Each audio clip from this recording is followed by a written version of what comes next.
Assalamu alaikum. I'm Carl Arrindell and you're watching In Focus, an election special.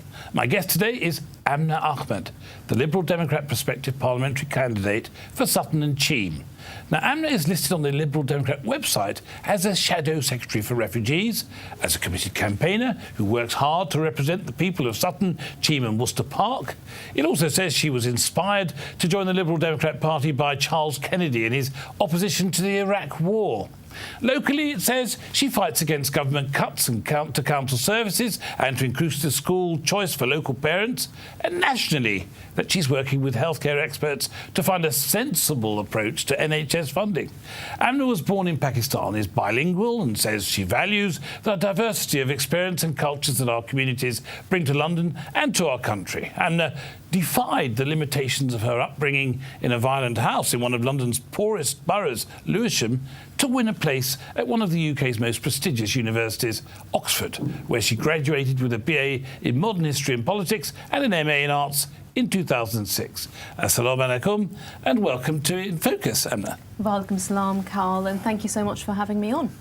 Now, during the local council elections in 2013, you competed for a seat in the Brixton Council, I think, and then you were accused at that time of being an Oxford-educated careerist with a posh voice. The suggestion being, of course, that you were somehow not best equipped to make a connect with ordinary people. You've said that it was this depiction of you that had recently forced you to decide to talk about your own life so that people, the electorate, could get an idea of the real you. So, were you born with a silver spoon in your mouth? And is there a disconnect between you and ordinary mere mortals? Absolutely not. There is no disconnect. And the reason for that, and as you say, I mean, at that time I was accused of being a careerist. I am Oxford educated, but I am proud of that because I think education and some of the best quality education that's available to us in the UK is something that should be accessible. So I am really proud of having the education, and the posh voice comes with that. I got an assisted place at a secondary school which had lots of posh people in it, and that's how I ended up, even though I grew up in South London. Girls' school in Dulwich. That's right, James Allen Girls' School in South London. And so, but the thing is, Carl, for me, the reason I got into politics, I mean, the education allowed me that ability and that facility. But the reason I got into it at all, actually, was because around the same time that when I became a teenager, I was asked to go and do some work experience by school. And they said, why don't you go and try accountancy, and lots of very sensible, non-media type things that my parents liked very much. And I went and tried them and they just weren't for me. And I then went and worked in Charles Kennedy's office, and I saw the change that Charles could bring about to people's lives. And it was actually at that time that I brought about a big change to my life and my family's life as well, because I reported the domestic violence that was happening in my home to me, my siblings and my mother, to the police.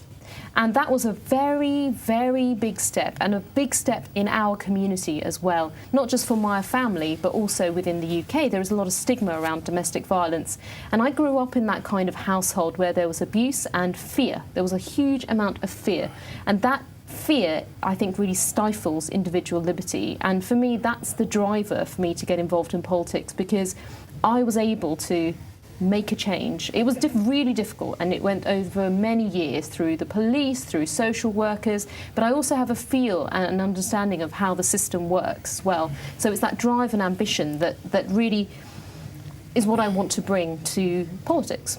Now, you're described everywhere that I've seen as a British Pakistani politician. I don't see the word Muslim popping up everywhere, but I gather you're the child of two Muslim parents. You're from Pakistan.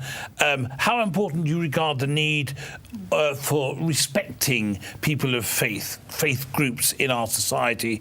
And do you agree with the promotion of what is referred to as a multicultural society, or is that a mistake? I agree with a multicultural society. I grew up in London, and I know it's not the same in every city around the country or in the country at large, and particularly because nowadays I think what's really awful is how we have the words of Islam marred by terrorism and by so-called Daesh, who obviously operate and have sort of terrorist cells and militants who are operating in the UK. And what really pains me is that anyone would even consider that to be a version of Islam, because it so clearly is not. It is murder and violence. And for me, and for anyone in my family that I know and within our communities, it is absolutely wrong to think that those are Muslim values. So I think it's very important to protect religious freedom. And as a liberal, that comes to me very naturally. I think it's important to make sure that the communities are able to operate in the way and the religious freedoms that they have been brought up with. But at the same time, I think it is really important that, for example, our services such as the community policing, our NHS, are also well equipped to deal with people of different faiths and languages around the country, because we are a part of the society. And I think immigrants, whether you're first, second, third generation, have a huge amount to contribute to the UK and do contribute a huge amount to the UK. So yes, I'm British Pakistani, that's how I see myself. And I believe Theresa May called us citizens of nowhere. I see myself very much as a citizen of the world. Now, you talked about respecting people's freedoms. There's been a widely held belief across many of the principal Muslim organisations in the UK that what they refer to as the oppressive nature of new legislation, counter-terrorism legislation, has in many ways made the Muslim community a suspect community. And often the prevent strategy is quoted as at the heart of that tension. Do you think that prevent is a mistake, should be done away with?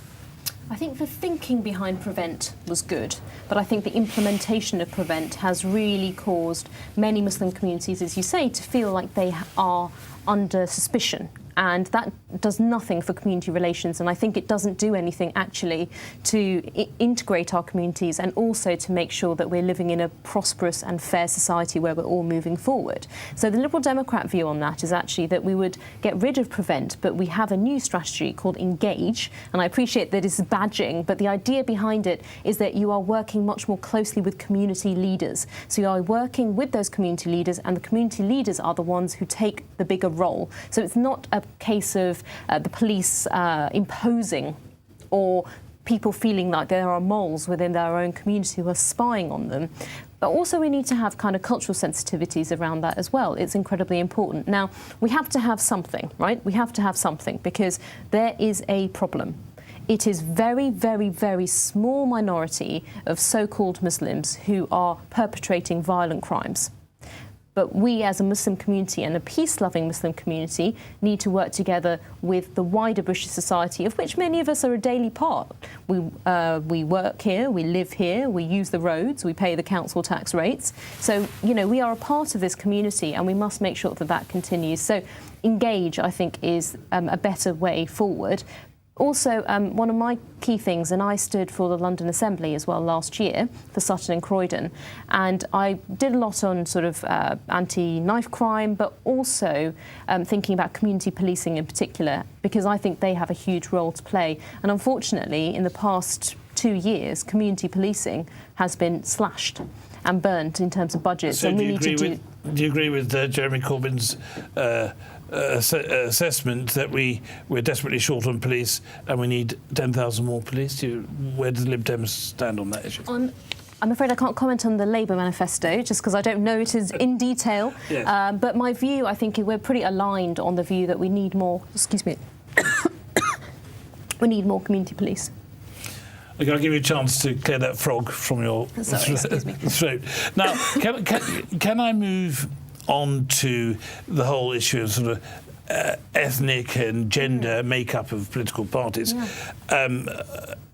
I wondered if you, as a woman yourself, share the views of your leader, Tim Farron, who expressed his opinion when he said that the fact that the Liberal Democrats have no female MPs is frankly embarrassing. That's how he put it.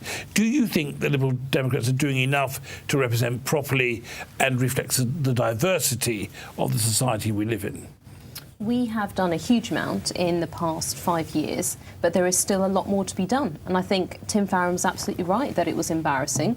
It was a really good thing that when the Richmond by-election was called, when Zach Goldsmith stood down, that we got our first female MP of this Parliament. And I very much hope that with people like myself coming forward and others in kind of seats where we have a Liberal Democrat heritage, that we will have more, not just women, but also more ethnically diverse, because that is an area in which I think the Liberal Democrats have fallen behind, and there is a lot more to be done. I think the two major parties have done more in the past, and I think we're playing catch-up, actually. So it's absolutely critical, because how can you represent your community if you don't look like your community? Now, whilst the Lib Dems have successfully held on to Cheam and Sutton for 18 years, I think, it was lost to the Conservatives in 2015, at which time I think the Lib Dems lost 47 other seats across the country on a night which the party leader then, Nick Clegg, referred to as cruel and punishing night, due to what I think broadly was seen as a betrayal over the tuition fees, then the decision to go into coalition with the Conservative Party. Since the election, though, Tim Farron, your new leader, was seen something of a surge in membership. Are you optimistic that you can now overturn, should I say, the 4,000 majority that the Conservatives enjoy in Sutton and Cheam to win back the seat for the Lib Dems? Absolutely, and that's what I'm working towards and I'm committed to.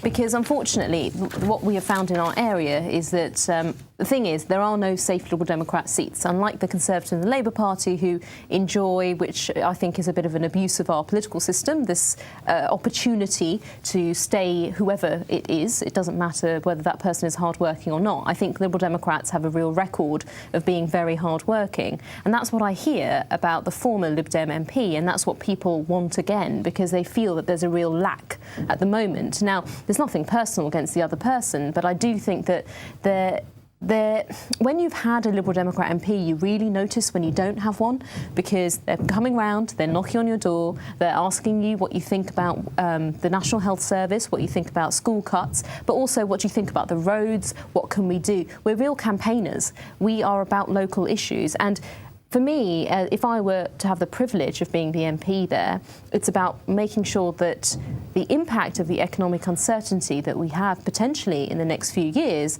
with Brexit does not have a direct impact. I don't think anyone who voted for Brexit voted to be poorer. I don't think anyone who voted for Brexit didn't want to be able to have an NHS operation in good time. And I certainly don't think they voted to have fewer school places available for their children. So for me, it's about making sure the local and the national tie up. So absolutely, I plan to win. Doesn't that pose a bit of a problem for you? I mean, I know that you apparently ran in Streatham in the last election. I did, yes. So you haven't had an awful lot of time to put your roots down in Sutton and Cheam, have you? And you talk about the fact that people need to have engagement and knowledge of their MP. That's a bit of a challenge for you, being a relative newcomer, isn't it? I moved to Sutton last year, so I am a relative newcomer to the area compared to someone who may have lived there for, say, 30 years. But at the same time, people do say, you know, our politics and the people who represent us, they don't look like me. I can't relate to them.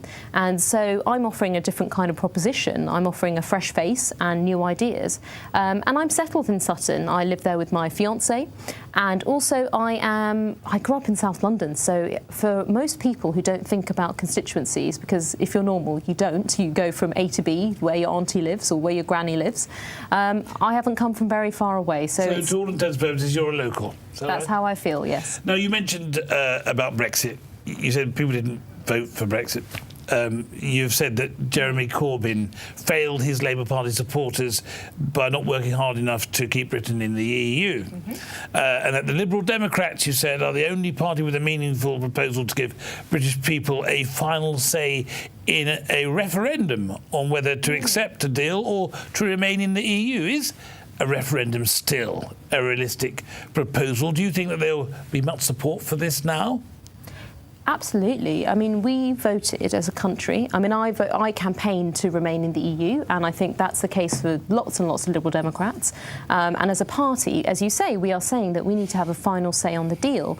And I think that people are really coming round to this point of view. I've had more and more people on the doorstep say that to me. Actually, would they rather that a bunch of people they don't know around a cabinet table make that decision for them, and political people who sit in Westminster, or do we actually have the opportunity to think on it and say, do we want to stay in the single market? Because for me, that is absolutely the red line. I mean, that is it. Why would we leave the single market? And I think for the Liberal Democrats in particular, we've been quite brave to say, look, there's a choice, isn't there? Freedom of movement or the single market.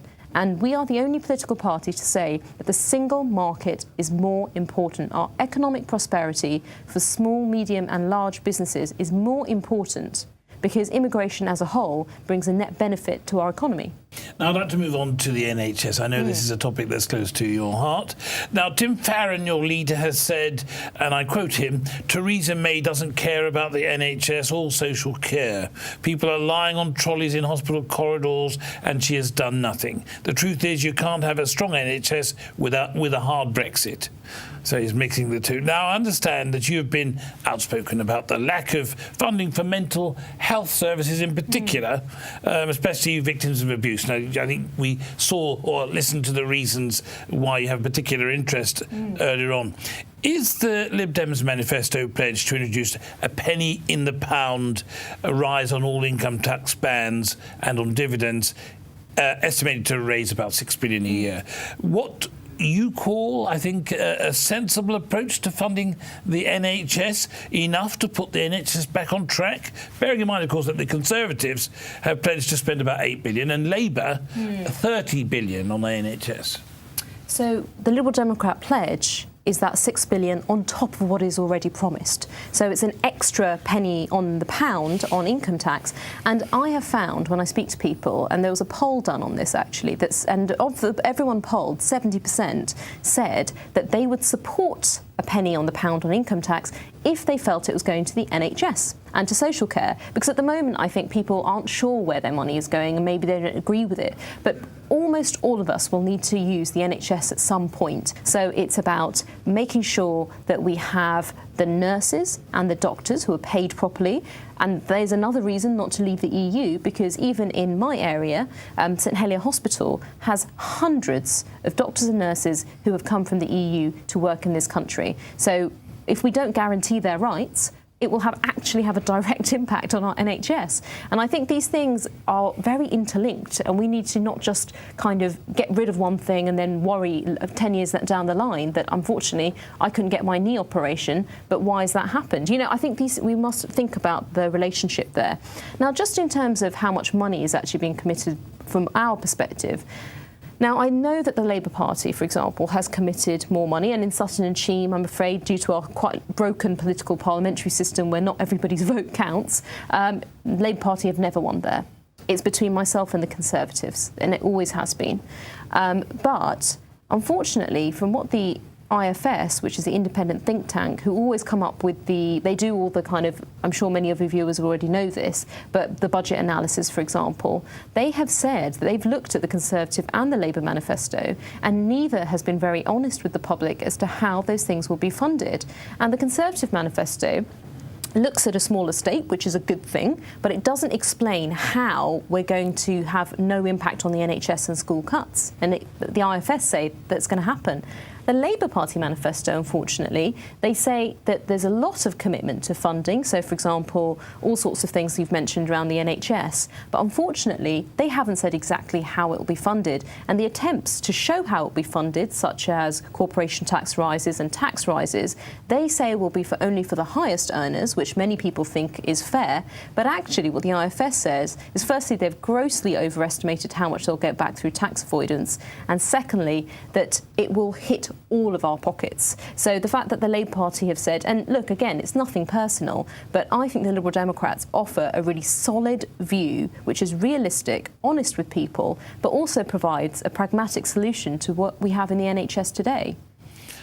OK, well, I'm prepared to move on now, then. OK, yes, to, all right. to unemployment, unemployment, especially within the Muslim community, with diminishing opportunities in the traditional industries that once provided a lifeline for immigrants coming to Britain. Statistics show that the unemployment rates among Muslims are almost double that of the national average. So there's about 12.8% of Muslims who are unemployed against the national average, which is 5.4%. How important is it to address the issue of unemployment and discrimination in the workplace? It is absolutely critical that we do that, because as you've touched upon, for Muslim communities, it's also not just about unemployment, it's also about discrimination and prejudice, which unfortunately still exist. They're much more latent, we can't see them in the same ways, but the numbers show you that that's the case. So we absolutely have to do something. And one of the things that I spoke about 3 or 4 years ago, and it's a small thing, but I think it's very critical, and now it's in our Liberal Democrat manifesto, is about name blank applications, which is small. It doesn't cost very much, but it actually shows, there's very limited research actually on the impact of this, but the research that does exist says that when you get rid of people's names and you just have their qualifications and their CV and their experience, obviously it's illegal now to have a date of, you can't be asking for a date of birth because of ageism and all this sort of thing. But unfortunately, we all have inbuilt prejudice and we all make a view, I think, when CVs come in. So I think that's one way to do it. There was a study conducted by the Work and Pensions Department, I think it was under a Labour government, and they sent out, I think, about 3,000 CVs with false names. I mean, they put Asian-sounding names on 3,000, and then the very same applications were sent out with English-sounding names. So you substituted a Mr. Patel for a Mr. Smith, and the response difference between the two lots was so stark that it was described as a total disgrace at the time.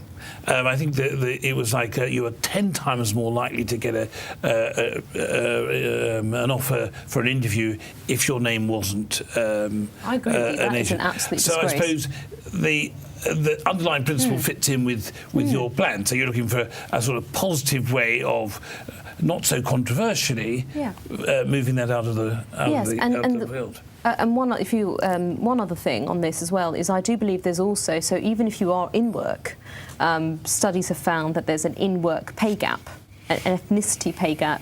We've heard a bit about, we hear in the media about the pay gap for women. So it's even much worse if you're an ethnic minority woman as well. So we need to do something to tackle that. And a way to do it is to make sure that companies are publishing those salaries so it's out in the open. So not by person, but showing the number in their workforce who are from an ethnic minority and then showing that pay gap, because we must shine a light on that because it is an absolute disgrace. Now, it can be argued that the failure on the tuition fee promises in the 2010 election was the single biggest issue which accounted for the collapse in the Liberal Democrat vote in 2015. Your party manifesto on June the 8th election makes no real attempt to reverse the position that was subsequently taken, although that interestingly now forms a major plank of the Labour Party's election pledge. But you've offered a limited restoration of bursaries for student nurses, bursaries for engineers who want to join the armed forces, and free school meals for all children at primary school level.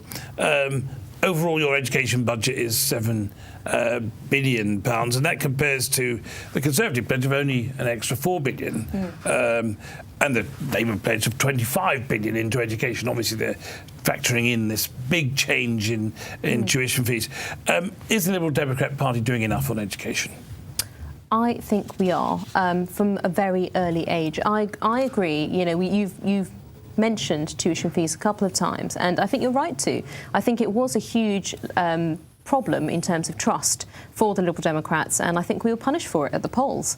And you know, I didn't agree with where we were on it, but I do also see that it was part of, you know, a problem and a part of the coalition agreement. Now, what we can see is since 2015, when the Conservatives have solely been in power, they have also gotten rid of the bursaries that we put in place for people from disadvantaged backgrounds and from ethnic minority backgrounds. So we put in all these kind of sections to make sure that people could still afford to go, and also that you're not paying until you're earning a lot. So you're not paying until you're earning quite a bit. So it's not that you can't afford to pay. So just to put in that level. But of course, the total sum was more. Now, my fear around the Labour Party's plans to scrap tuition fees entirely, and this was actually expressed to me by a guy who's about to become a student this August when I was out in Sutton last week, actually. And he said to me his immediate thought, and it was mine as well, was, but doesn't that mean that in the future fewer people will probably go to university because we won't be able to afford to pay for it for everybody? And especially with the Labour Party position on Brexit, which is, I'm afraid, a bit of a fudge, how are universities going to pay for these things? With that question in all of our viewers' minds, I'm afraid we're run out of time, but it's been a real pleasure. Amna Ahmed, Liberal Democrat, prospective parliamentary candidate for Sutton Cheam, thank you very much for joining me on Islam Channel. Thank you, Carl.